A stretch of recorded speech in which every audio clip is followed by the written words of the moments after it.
So on the podcast today, I've got with me one of my really dear friends, Dr Rupy, who's brought out this great new book, Healthy High Protein. We talk about protein, of course, but we also talk about fibre. And most excitingly, we talk about inflammation and the important role of reducing inflammation in our bodies for our health and our future health as well. It's a great, warm, friendly chat. So hope you enjoy it. So I'm super excited, Rupy, to have you back. You haven't been here before, and I'm quite excited because you have a bit of podcast studio envy. Yeah, I do. This space is great, isn't it? Yeah, it's gorgeous. I feel like I'm in your living room, which is exactly how podcast should be. Yeah. So you're here. I'm also very delighted that you've chosen the colours to my website's got this exact sort of green on. Has it? Really? Apart from it's got lime green, so you could have maybe changed this to lime green. Okay, well, there's always room for the second and third. But otherwise, it's like blending pretty well. So you've made this book for me. Yeah, it does suit the aesthetic very well. It does. So thank you. I would like to say it was intentional, but I had to pick those colours like over a year ago. So well, there you go. We obviously think the same. But the other reason that you've, I think, written this for me is that I sort of really I'm a lot better with my diet than I used to be. Mm-hmm. I was cooped up in a boarding school for many years, and then my mum's a very meat and two veg type person, and then I sort of ate like most students do as a medical student. I was taught as a medical student about protein, fat, carbohydrate, amino acids. Yeah. That was probably same as you. That's all I got taught. You can wing anything when you're 18, 20, so that's fine. And then once I had children, I thought, oh my goodness, I need to be really responsible to what I eat. So I really changed how I ate. Then I got pancreatitis and I was really ill. And I thought, right, I need to eat even better and better.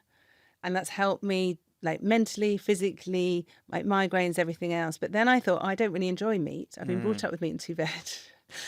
So I thought, right, I don't miss it. I don't want it. My mum's not cooking for me anymore. I don't have to have it. So I've carried on eating fish, but my ferritin, my iron's always a bit low. Mm-hmm. I do a lot of yoga, but I've been doing small weights and things. And then I keep thinking, and when you mentioned to me a while ago, your book was coming out about protein, I was like, I really need to read this because I see so many women who are vegan as well. And this podcast is not about promoting any sort of diet, by the way.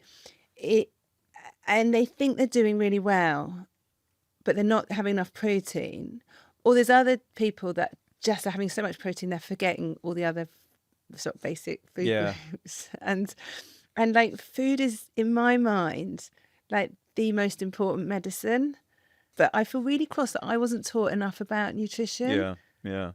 It completely resonates with me. And I think, we've chatted loads of times about how the lack of nutritional medicine knowledge during our medical education has really put us on the back foot. Yeah. And it's only until you see thousands of patients that you realize, the penny drops. Yeah. I was lucky in a way where the impact of nutrition was brought to my attention through personal patient experience. Yeah. In a similar way to you, with your pancreatitis episode, with me, it was atrial fibrillation when I became a junior doctor that forced me to reconcile the quality of my diet and also my lifestyle as well. And I feel like I'm having a moment again where I adopted a plant predominant diet similar to yourself, right? Focusing on beans and legumes, ensuring that I'm getting lots of diversity, looking after my gut, probiotics, etc. And it was only during my nutritional medicine masters that the penny dropped for me again, where I realized I was under consuming protein. Yeah. Kind of sounds embarrassing to think about it because protein is literally the primary macronutrient that we were probably taught about at medical school to emphasize. And it's so true. But even with all the knowledge and even by looking at all the studies, I didn't pick up on the fact that I was under consuming this critical macronutrient myself. And so my recovery after working out was less than it should have been.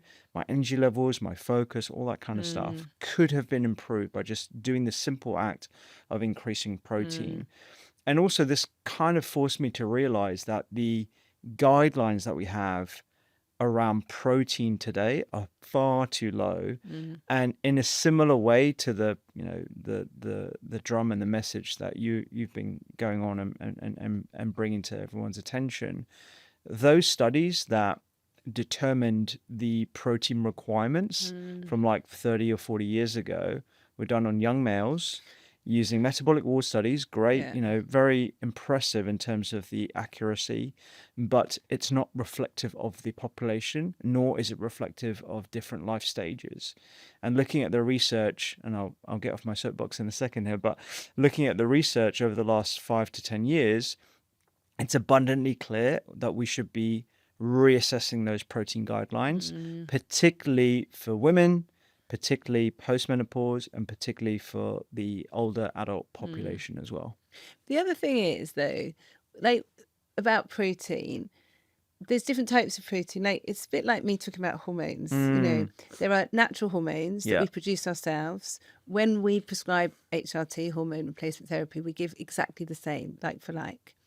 Like if I don't know about protein at all, like I could go and buy a protein bar or protein shake, or I could go to the butcher's and buy some meat. Like surely they have different effects in the body. Yeah. So let's actually dive into what we mean by proteins. And I think most people have this idea of protein just being about meat and muscle. Yeah. And proteins a lot more than just those two things. So I always use the analogy of Lego. So if you remember when we used to play with Lego, the beauty of Lego was that you could build anything from a little toy car to a massive skyscraper or cathedral using the simple 15 to 20 different Lego blocks. As long as you had enough of those blocks, anything was in the realm of possibility.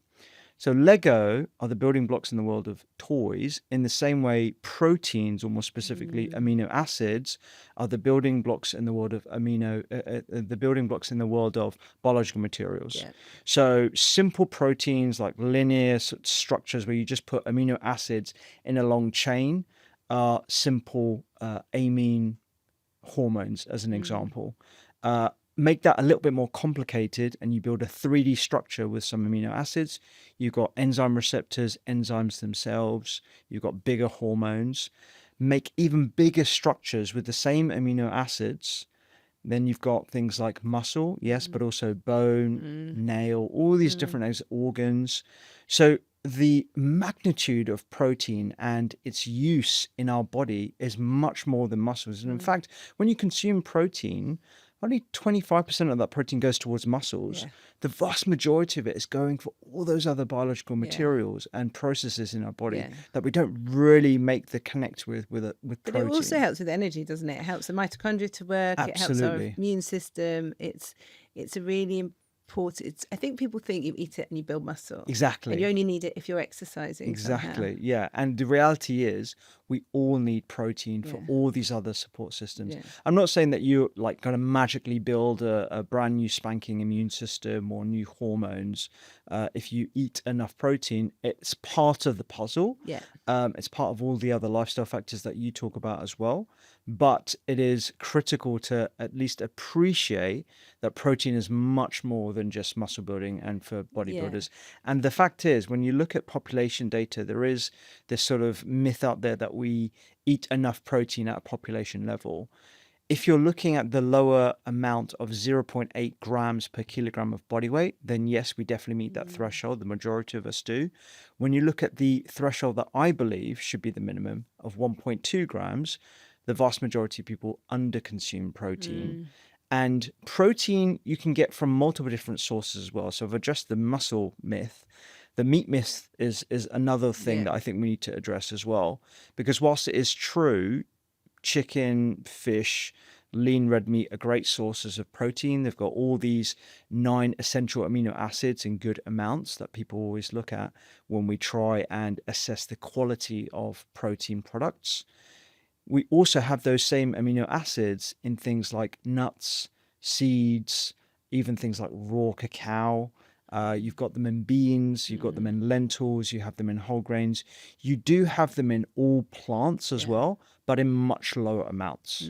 So what I want to teach people about is, yes, we need enough protein, but what I would encourage people to think about is let's get our protein from a multitude of sources and let's eat more overall. That's really important, isn't it? You know, I've always cooked meat for my children, and I'm now eating meat. But I would much prefer to have really good quality meat where I know it's where it's Yeah. from, but then pad it out with beans and vegetables and everything else as well. And even now, my older children, I will still sometimes use my blender because there's some vegetables they don't like, but it doesn't matter. Having that smooth pasta sauce. How old are your kids? kids? I don't even ask. Like, we've got a joke. They're 22, 20 and 13, but I make this like tomato pasta sauce. Yeah.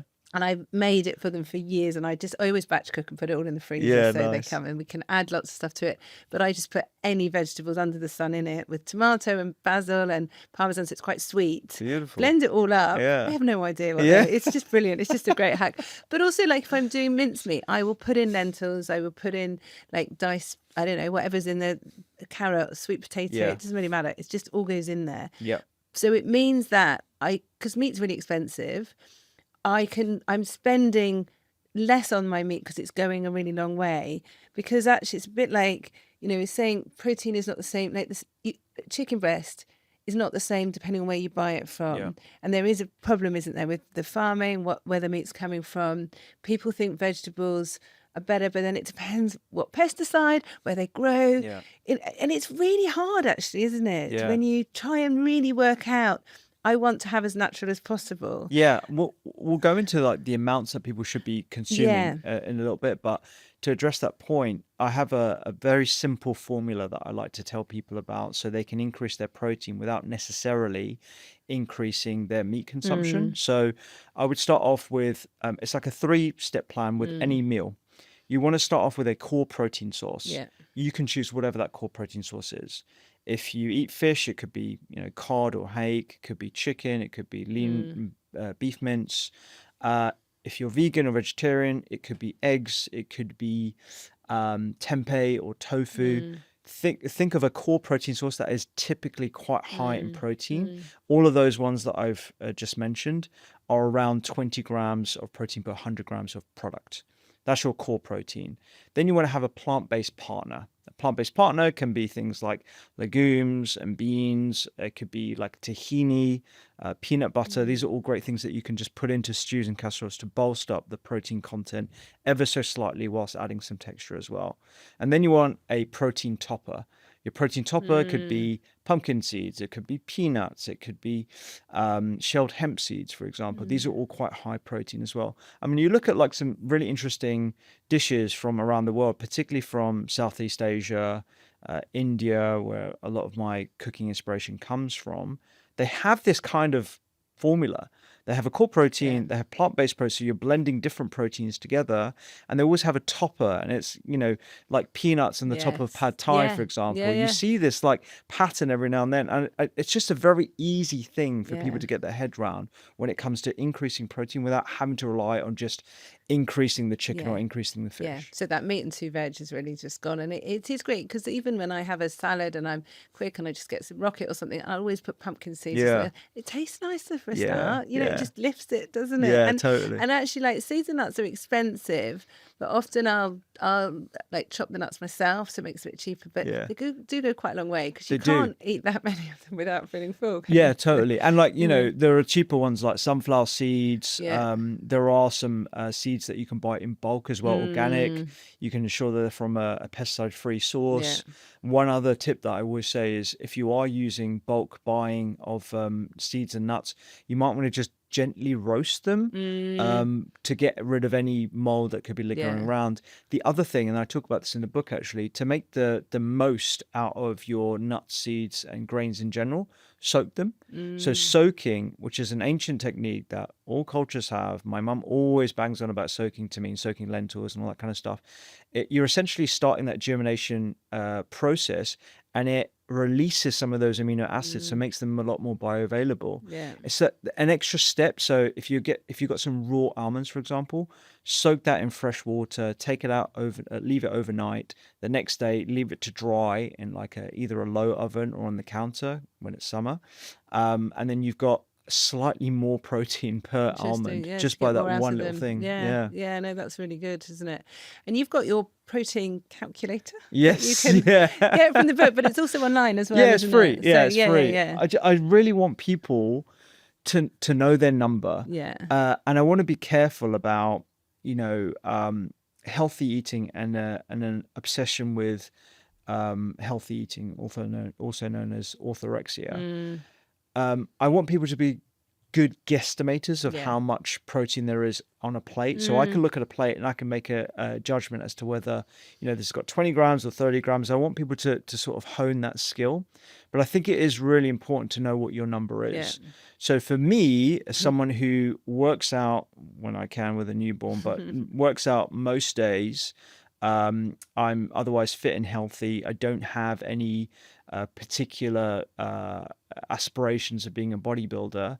1.6 grams of protein per kilogram of body weight for me per day, split over 2 to 3 meals, that works for me. That works out about 120 grams of protein in 24 hours, which is about 40 grams per meal. For women as well, postmenopausally, I would also say the 1.4 to 1.6 grams is also a good starting point as well. The reason why is because protein is critical, not just for muscles that we've just established, but for bone health and also for metabolism as well. It's super, super important. You won't magically lose weight without doing the basics like moving and exercising and resistance training. But that protein is a critical component of ensuring that we are protecting our health as we age as well. Yeah, absolutely. And the other thing with your book, it's not just about protein. Most of us don't eat enough fibre. Yeah. And fibre sounds like bran flakes from the 70s. Like, do you know what I mean? Yeah. People get really confused with fibre, don't they? But fibre's so important, isn't it? It's can you very... just explain like what fibre is? Yeah. So fibre is a polysaccharide, so they're carbohydrates essentially. They are complex units of carbs that your body actually can't break down. So you rely on this magical population of microbes that we have harnessed since birth and we have grown and evolved with over millennia. And these microbes, which include bacteria, but also viruses, actually there are more viruses than bacteria if we look at the genetics, but also nematodes and fungi, they will digest that fiber and create byproducts, short-chain fatty acids, other elements in your gut that nourish your intestines, and they also reduce inflammation. They also improve your mood. They can change your skin. Very important for hormonal health as well. And so part of this concept of healthy high protein is, yes, trying to get people to eat enough protein, whilst also not forgetting about fiber and the gut and also lowering inflammation. So the 3 questions I want people to ask themselves at every mealtime is, am I getting enough protein? Do I have gut supporting ingredients, i.e. fiber and probiotics in my meal? And is this overall plate going to be pro or anti-inflammatory? If you can answer positively to those 3 things, can eat the plate. You're looking at a very healthy plate, really, really healthy plate. So fiber is super important for those reasons. The general guidelines are to try and get 30 grams of fiber in every day. I think, to your point, a lot of people might think, okay, I just need to get a good dose of brown flakes in my morning, routine or whatever. Actually, you get fiber from a plethora of plants. Beans and lentils are fantastic sources. Nuts and seeds also have the extra bang for the buck because not only they're high in protein, but they also have fiber, which is why they're so satiating as well. And also you get it from green vegetables, woody vegetables, starchy vegetables. These are all things that we should be encouraging in the diet. So you mentioned inflammation. Yes. Now, I think you know this. I've got a first-class honours degree in pathology, and I spent the whole year, I did it in a year, and I spent the whole year learning about the macrophage and monocytes and the immune system. And I really enjoyed it because it was the first time, really. You're such a geek, I am, Louise, really. I'm so sad. It's the first time, probably in my whole career, that I could just dedicate myself, like really thinking. And like you could intercalate after the first 2 years and you could do basic science like, biochemistry, physiology. And I thought, no, I want to do a bit more. So I did a 3rd year and then I intercalated. And it was, pathology is obviously the study of disease, but you have to know about how the body works and then what goes wrong. And so that's the whole thing about inflammation. And I recently, it sounds really sad, I was looking at my notes, and this is like 1992 I did the degree. I'm very old. I wrote a 3-hour essay on explain why atheroma is a precancerous condition. So atheroma is spurring of the arteries with atherosclerosis, cardiovascular disease. Cancers, obviously we know about cancers, but they are associated with inflammation. So my whole 3-hour essay was all about the macrophages, inflammation, what goes wrong, and how they're associated. Now, there was an article in the paper the other day, and it was saying, we don't know how osteoporosis and dementia are linked. It's like, well, think about inflammation. It's not rocket science. And it's like we're so inflammatory the way we live. That doesn't mean we're angry with each other. But like you say, our diets are more inflammatory than ever before, really. Our lifestyle, what we're putting in our mouth, hormones, they all affect our immune system. And without our immune system, it's not just our ability to fight infections, it's to fight diseases as well. So how would you describe inflammation? So without diving into the macrophages and the histopathology and all that kind of stuff, the way I describe inflammation is like it is the language of your immune system. And the analogy I use in the book, it's kind of like your internal campfire. It's not a perfect analogy, but I think it proves or explains the point around inflammation that I want people to understand. So when you go on a holiday and you're in the British countryside and you set up for camp, what you really want to do, if you're allowed, is create a lovely campfire to warm yourselves up as it gets colder, to cook your food on, to provide you with a bit of light, to ward off predators. A campfire is a beautiful thing. If your campfire was to get unruly, you could burn yourself, you could overcook your food, you could get it to the point where it could set fire to the entire campsite, or maybe even set fire to the entire woodland area that you're in. Your immune system and inflammation is very similar. You need enough inflammation because inflammation signals to your immune cells, it fights off pathogens. It is a beautiful system that we have evolved to have because it protects us from things like environmental pollutants as well. Too much inflammation can do the opposite. And this is where there is a connection between mental health issues, dementia, type 2 diabetes, osteoporosis. These are all inflammatory conditions as well, where our immune system has gone out of whack. And when you look at the way we live our lives, ultra-processed foods, screen time, lack of sleep, stress, these are all things that tip the balance into a pro-inflammatory state. And diet is one of the ways, not the only way, but I think a core tenet of one of the ways in which we can readdress that balance by being anti-inflammatory.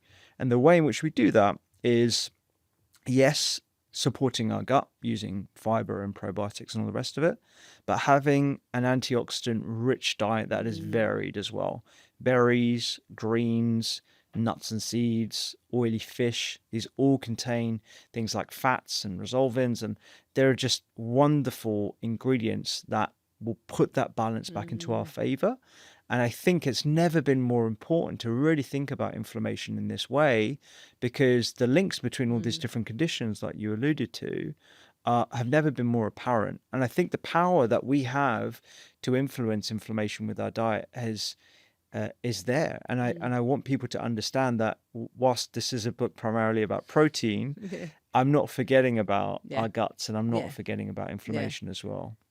I love the campfire, because also if it goes out, you are cold. Exactly. You can't see, you can't do anything, you can't function. And gosh, I should have put that in there. Come on, the next book you can put that in.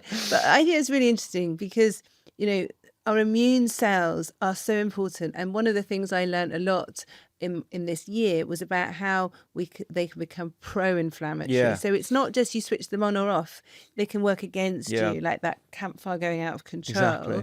And obviously, estrogen, progesterone, testosterone receptors on those macrophages are really important, because if we don't have those hormones, same for men not having testosterone, the macrophages become pro-inflammatory.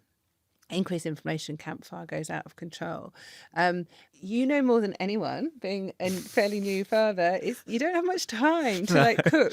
But actually, these recipes are so quick and easy. Like you say, how long it takes, and like your recipe list is not very long, is it? No. But everything's really colourful and really varied. Honestly, I really tried to keep that ingredients I hope you had that in mind, thinking about us as parents, because it makes a big difference. Like, huge, and that's actually probably one of the biggest pushbacks that I've had across my journey on social media is around the ingredients list and ensuring that that's as low as possible. Because even if they are everyday ingredients like, you know, paprika or like red chili flakes or cumin, most people have in their kitchen. If they see that long list, you just go, it's intimidating. Because you always want to cook at 8 o'clock on a Sunday night, and the supermarkets are closed, and you're just like, oh. So no, I really commend you. It's brilliant. I really Thank you. And I'm very touched by your message at the front as well. So thanks very much, Rupy. So, but before I end, you're not going to get away without having 3 take-home tips. Okay. So I am going to have to ask you 3 reasons why we need to have healthy high protein. Okay. So the key reason, I would say breakfast protein is super important because you need to be able to tackle that 24-hour target for protein. And if you don't have enough protein at breakfast, you're less likely to hit that target. So you don't skimp on that opportunity to get protein in at breakfast. The other thing is, after you fasted overnight, essentially, when you're breaking your fast, you need to replenish those amino acids that you've utilized. The other thing is, protein is great at staving off cravings, improving your satiety, which is something that we know we all struggle with, particularly in older age as well. I mean, I could go on with but the other thing I would say is when you have enough protein and fiber in your diet, which you'll get from all these recipes, your energy level is steady. You don't have these big like spikes and troughs of glucose. It will keep you nice and focused, and that's exactly what I need as a parent to a newborn. We all need, don't we? It's so, and also our pancreas needs it. Like, we do not want type 2 diabetes. We can avoid it. We want to look after our pancreas that produces insulin. So great. This has been a really great talk. I've really enjoyed it. Thanks so much, Louise. Thank you. It's been great. Subscribe to my newsletter for exclusive insights and updates on new episodes.